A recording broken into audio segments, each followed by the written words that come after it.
हमारे इस चैनल मैथिली गंगा को लाल बटन दबाकर सब्सक्राइब करें व घंटी के निशान का बटन दबाएं ताकि सभी नए वीडियो आप तक तुरंत पहुंचे बिल्कुल मुफ्त।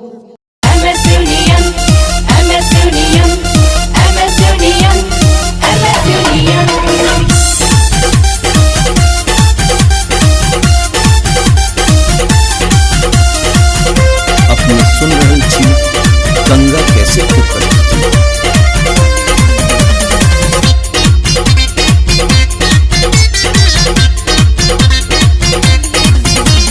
मिथिला के सपूत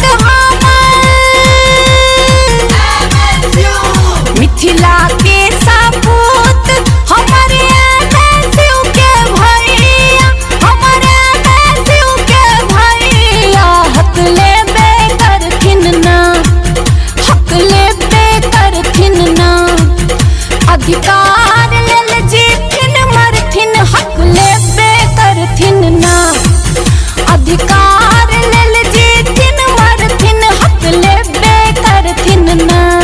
एमएस यूनियन के भैया हक लेबे करथिन ना।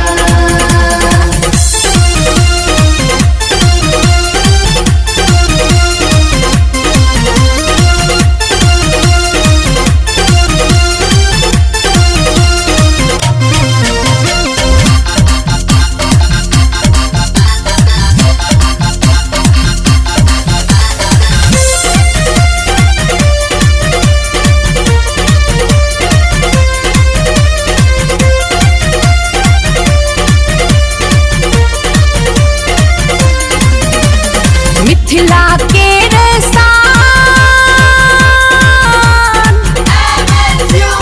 मिथिला के रसान अहाँ कमला कोसी बलान, अहाँ कमला कोसी बलान, तूफान मचेबे करथिन ना, तूफान मचेबे करथिन ना, अधिकार लेल जीथिन मरथिन हक लेबे करथिन ना, अधिकार लेल जीथिन मरथिन हक लेबे करथिन ना।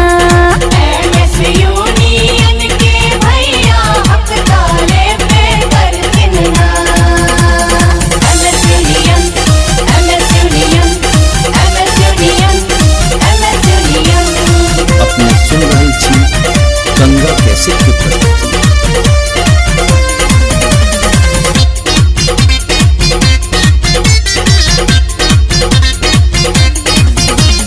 भ्रष्टाचार कुरीति के, भ्रष्टाचार कुरीति के अब नहीं रहतै बलबाला, अब नहीं रहतै बलबाला, साहस देखेबे करथिन ना, साहस देखेबे करथिन ना, अधिकार लेल जीथिन मरथिन हक लेबे करथिन ना, अधिकार लेल जीथिन मरथिन हक लेबे करथिन ना। एमएस यूनियन के भैया हक लेबे करथिन ना।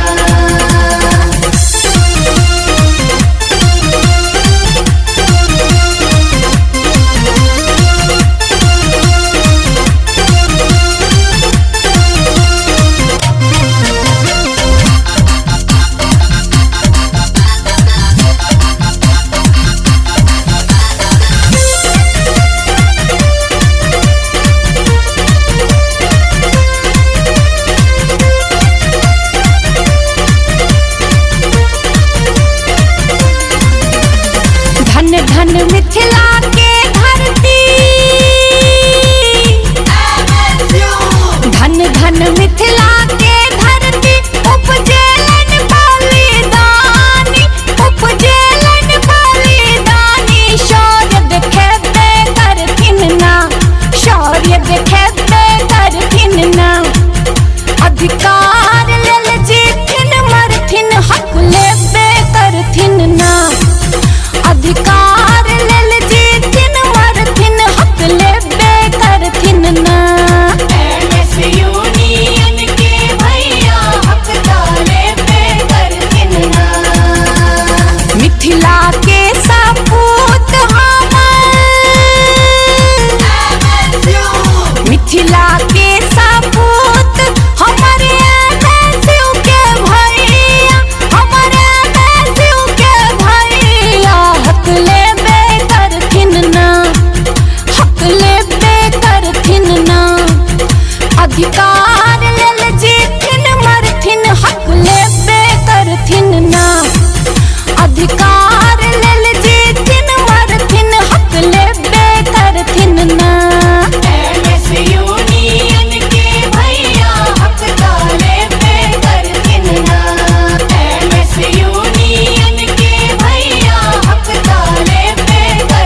हमारे इस चैनल मैथिली गंगा को लाल बटन दबाकर सब्सक्राइब करें व घंटी के निशान का बटन दबाएं ताकि सभी नए वीडियो आप तक तुरंत पहुंचे बिल्कुल मुफ्त।